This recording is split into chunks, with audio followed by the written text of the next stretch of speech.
ಒಂದು ರೀತಿಯ ನನಗಂತೂ ಆಘಾತ ಆಗಿದೆ. ಇವರು 12 ಜನ ಕೂಡ ರಾಜಕಾರಣದಲ್ಲಿ ಸಾಕಷ್ಟು ಅನುಭವಿಗಳು.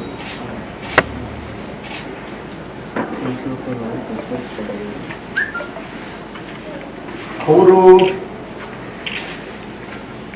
ಏನೇನು ನೋವುಗಳನ್ನು ಅನುಭವಿಸಿದ್ದಾರೆ ಅದನ್ನು ಇನ್ನೂ ಬಹಿರಂಗವಾಗಿ ಅವ್ರು ಹೇಳ್ತಾ ಇಲ್ಲ. ಆದ್ರೆ ನಾವೊಂದು ಪಾದಯಾತ್ರೆ ಮಾಡ್ತೀವಿ, 17ನೇ ತಾರೀಕಿನಿಂದ ಮಾಡ್ತೀವಿ ಅಂತ.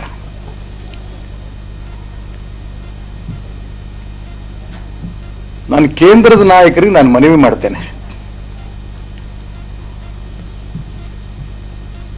ಈ ರೀತಿ 12 ಜನ ಮಾತ್ರ ಇದ್ದಾರೆ ಅಂತ ನೀವು ತಾತ್ಸಾರ ಮಾಡಿದ್ರೆ ಇಡೀ ಕರ್ನಾಟಕ ರಾಜ್ಯದಲ್ಲಿ ಈ ರೀತಿ ಪಕ್ಷ ಉಳಿಬೇಕು, ಬೆಳಿಬೇಕು, ಪಕ್ಷದ ಸಿದ್ಧಾಂತದ ಮುಖಾಂತರನೇ ಸಂಘಟನೆ ಆಗಬೇಕು ಅನ್ನಂತ ಲಕ್ಷಾಂತರ ಕಾರ್ಯಕರ್ತರಿದ್ದಾರೆ. ಇವರು 12 ಜನ ಒಂದು ಸಭೆ ಮಾಡಿದ್ದಾರೆ. ಈಗ ಮತ್ತೆ ನಾವು ಬೆಂಗಳೂರಲ್ಲಿ ಒಂದು ಸಭೆ ಮಾಡ್ತೀವಿ ಅಂತ ಹೇಳಿದ್ದಾರೆ. ಇದು ರಾಜ್ಯದ ಅಧ್ಯಕ್ಷರನ್ನ ಬಿಟ್ಟು ನಡೀತಾ ಇರೋಂಥ ಸಭೆಗಳು.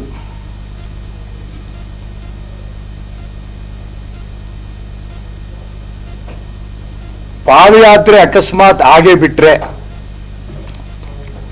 ನಾನು ಕೇಂದ್ರ ನಾಯಕರಿಗೆ ಹೇಳಕ್ಕೆ ಇಷ್ಟಪಡ್ತೇನೆ, ಪ್ರತಿ ತಾಲೂಕಲ್ಲೂ ಕೂಡ ಭಾರತೀಯ ಜನತಾ ಪಾರ್ಟಿ 2 ಗುಂಪಾಗುತ್ತೆ.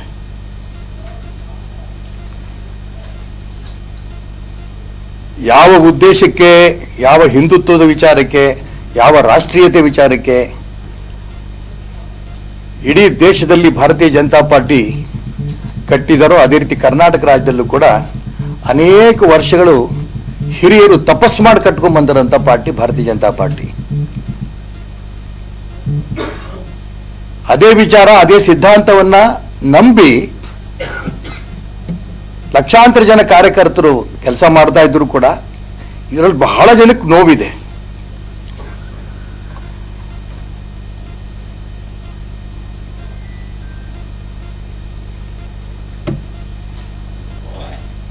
ಏನಾಗಿದೆ? ಚುನಾವಣೆ, ಲೋಕಸಭೆ ಚುನಾವಣೆ, ರಾಜ್ಯದ ಅಧ್ಯಕ್ಷರನ್ನ ವಿಜೇಂದ್ರ ಅವರನ್ನು ಮಾಡಿದ ನಂತರ ಎಲ್ಲರ ಮನಸ್ಸಿನಲ್ಲೂ ಕೂಡ ಆಶ್ಚರ್ಯ. ಯಡಿಯೂರಪ್ಪನವ್ರ ಮಗ ಅನ್ನಂತ ಒಂದೇ ಕಾರಣಕ್ಕೆ ಒಂದೇ ಕುಟುಂಬದ ಕೈಯಲ್ಲಿ ಪಕ್ಷ ಕೊಟ್ಟರೆ ಎಷ್ಟು ಮಟ್ಟಿಗೆ ಸರಿ? ಇದು ಇಡೀ ರಾಜ್ಯದ ಭಾರತೀಯ ಜನತಾ ಪಾರ್ಟಿ ಕಾರ್ಯಕರ್ತರಲ್ಲಿ ಗೊಂದಲ ಶುರುವಾಯಿತು. ಪರಿಣಾಮ ಏನು? ಲೋಕಸಭೆ ಚುನಾವಣೆಯಲ್ಲಿ 25 ಸೀಟ್ ಇದ್ದವರು ನಾವು 17 ಇಳಿದ್ವಿ.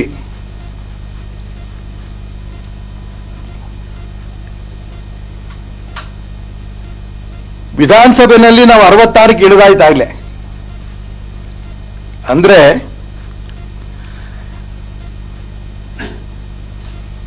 ಮೋದಿಯವರು ಇದ್ದು ಸಂಘಟನೆ ಮಜಬೂತಾಗಿದ್ದಾಗ 25 ಸೀಟ್ ಗೆದ್ವಿ. ಇದು ಇಡೀ ರಾಜ್ಯದ ಕಾರ್ಯಕರ್ತರು ಸಂತೋಷದಿಂದ ಹೇಳ್ತಾ ಇದ್ದಂತ ಮಾತು. ಅದೇ ರೀತಿ ಸಂಘಟನೆ ಮುಂದುವರೆದಿದ್ರೆ 28 ಸೀಟ್ ನಾವು ಗೆಲ್ತಿದ್ವಿ. ಹೊಂದಾಣಿಕೆ ಇಲ್ದಿದ್ದಿದ್ರೆ, ಹೊಂದಾಣಿಕೆ ಇದ್ರೂ ಕೂಡ 28 ಗೆಲ್ಲಕ್ಕೇನು ಕಷ್ಟ ಆಗ್ತಿರ್ಲಿಲ್ಲ. ಈಗ ಮೋದಿ ಇದ್ದು JDS ಜೊತೆ ಹೊಂದಾಣಿಕೆ ಅಕಸ್ಮಾತ್ ಇಲ್ಲೇ ಇದ್ದಿದ್ರು ಇನ್ನೇನಾಗ್ತಿತ್ತು? ಇನ್ನೆಷ್ಟು ಕುಸಿತಾ ಇತ್ತು? ಇದನ್ನು ಕೇಂದ್ರ ನಾಯಕರು ಗಮನಿಸಬೇಕು.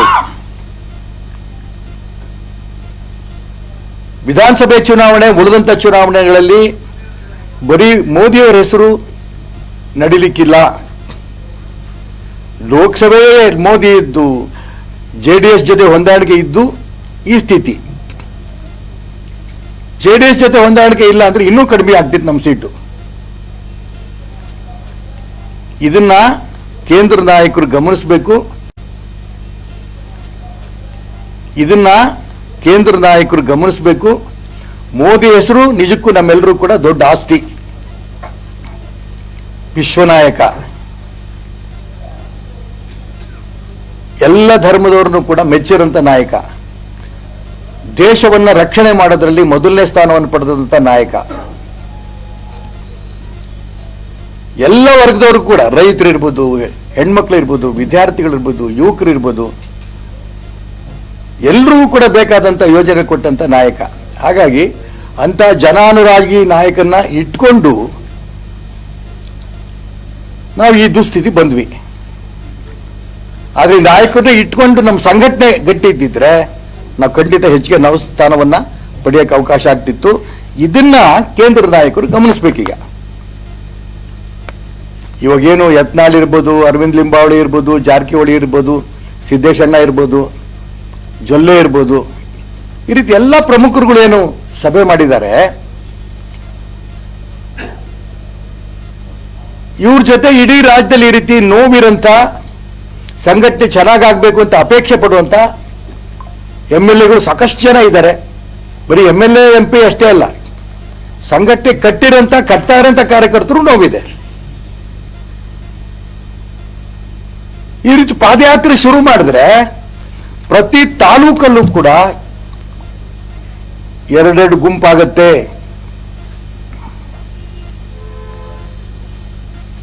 ಯಾಕಿದು ಎಲ್ರಿಗೂ ಬೇಸರ ಏನು? ಯಡಿಯೂರಪ್ಪನವ್ರ ಕುಟುಂಬದ ಕೈಯಲ್ಲಿ ಕೊಟ್ಟಿದ್ದು ಬಹಳ ಜನಕ್ಕೆ ನೋವು. ಒಂದೇ ಕುಟುಂಬಕ್ಕೆ ಯಾಕೆ ಕೊಟ್ರಿ ಕೈಯಲ್ಲಿ?